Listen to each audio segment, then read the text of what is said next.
Bienvenue à tous dans cette nouvelle vidéo. On se retrouve pour la première des deux analyses de ce mardi 10 mai 2022 sur les Pokémon de la troisième génération et toujours sur les Pokémon de début de zone avec Ningal du coup qui est un insecte qui est comme la plupart des petits insectes finalement capturables en début de zone. Alors un peu moins trouvable que les autres, un peu plus rare que Chonipot globalement, mais c'est un des insectes de début de zone.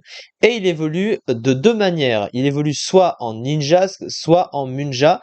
La seule chose, c'est que l'évolution pour Munja est assez particulière parce que, en fait, c'est la mue de Ninjask, l'insecte en évoluant, enfin Ningal plutôt en évoluant, et bien la mue prend vie et du coup, ça donne la forme assez particulière de Munja. C'est pour ça qu'il vous faut un espace libre et une Pokéball dans le sac quand vous évoluez votre Ningal et donc en même temps d'obtenir Ninjask, vous obtiendrez Munja. Mais on va donc parler de ces deux évolutions, évidemment, à commencer par Ninjask et nous ferons l'autre dans la prochaine vidéo du jour. Alors Ninjask, qu'est-ce que c'est? C'est un Pokémon de type insecte et vol. Alors insecte et vol, c'est un double type qui est répandu avec d'autres Pokémon qu'on a déjà vus.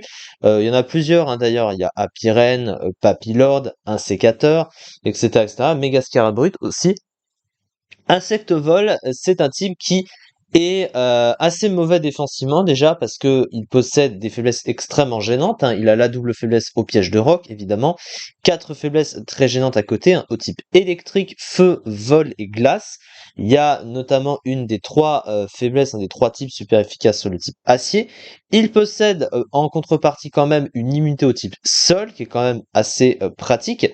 Il a également une double résistance au type combat, donc il a l'immunité au type sol et la double résistance combat, donc du coup c'est deux des trois types servant à passer le type acier. Il a une double résistance plante qui est rarement utilisée, mais comme c'est un peu plus vu dans les soutières, ça reste passable. Il a une résistance insecte, c'est pas un type très vu offensivement non plus, mais ça reste la résistance à demi-tour.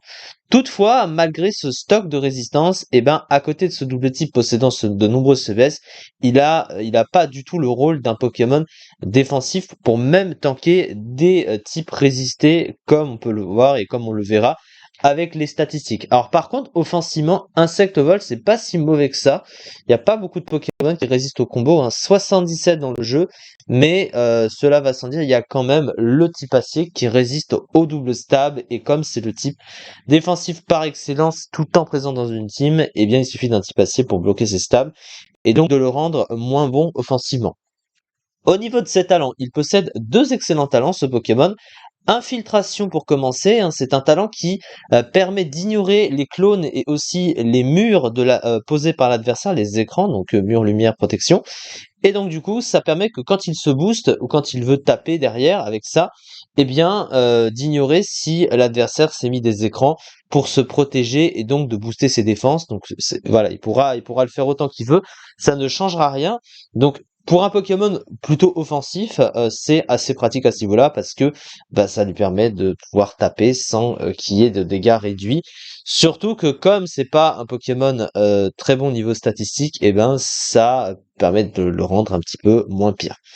Au niveau de l'autre talent, c'est Turbo. Turbo, c'est un excellent talent. Ça booste la vitesse d'un cran à la fin de chaque tour. Alors, la seule chose, c'est que il est déjà extrêmement rapide. Ninjask, c'est un des Pokémon les plus rapides du jeu et de loin, 160 de vitesse, comme on peut le voir. C'est une vitesse énorme. C'est même plus rapide que beaucoup de légendaires. Donc, c'est une grosse vitesse. C'est plus rapide que des Pokémon rapides comme Lanceurien, comme Zeraora, par exemple, même Tokoriko. Même, donc je parlais des légendaires, donc Mewtwo par exemple, qui est quand même très rapide, il est plus rapide que ça. Donc du coup, c'est vrai que Turbo, c'est pas vraiment adapté à un Pokémon déjà très rapide, même si ça reste toujours bon pour pallier aux éventuels Scarf qui voudraient te dépasser avec. Mais aussi, ce talent turbo est aussi utilisé et est très utilisé avant que ce soit banni sur la fameuse capacité relais, parce que du coup, il a accès à Dance Lame et Turbo, et grâce à la capacité relais, ça permettait de passer ses boosts à un Pokémon de votre équipe, pardon. et d'en profiter.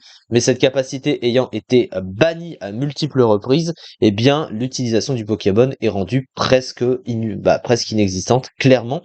Parce que, quand tu regardes les statistiques, évidemment, le Pokémon est quand même très mauvais, hein, avec des stats défensives catastrophiques, hein, 45 en défense, 50 en SPDF et 61 en PV. Un petit 50 en attaque spéciale complètement inutilisable et son attaque de 90 est pas incroyable. Donc même si c'est du coup un Pokémon offensif, ça reste pas ouf du tout. Au niveau de son move pool donc possède quelques petits trucs, mais un move pool quand même extrêmement restreint, que ce soit offensivement et en soutien. En soutien, il a quand même l'accès à Dance Lame, c'est ce que j'ai dit. Relais, même s'il ne peut plus s'en servir du coup. Vous voyez, le fameux Baton Pass. Et à côté, eh ben, il n'a pratiquement rien. Euh, il a quand même accès à demi-tour, donc il a quand même un move de pivot qui en plus est stabé, mais son coverage offensif est presque inexistant et son pool de soutien presque inexistant aussi. Sans compter que il a la double faiblesse au piège de rock, donc t'es un peu obligé de le jouer avec les grosses boîtes parce que vu le bulk de toute façon, il se fait one shot de pratiquement n'importe quoi. Il tank très mal les coups, donc il ne peut pas venir sur un Pokémon de l'adversaire pour tanker, il est vraiment pas fait pour ça. Il possède quand même l'accès à atterrissage qui lui permet de se soigner, donc ça reste toujours ça de prix évidemment.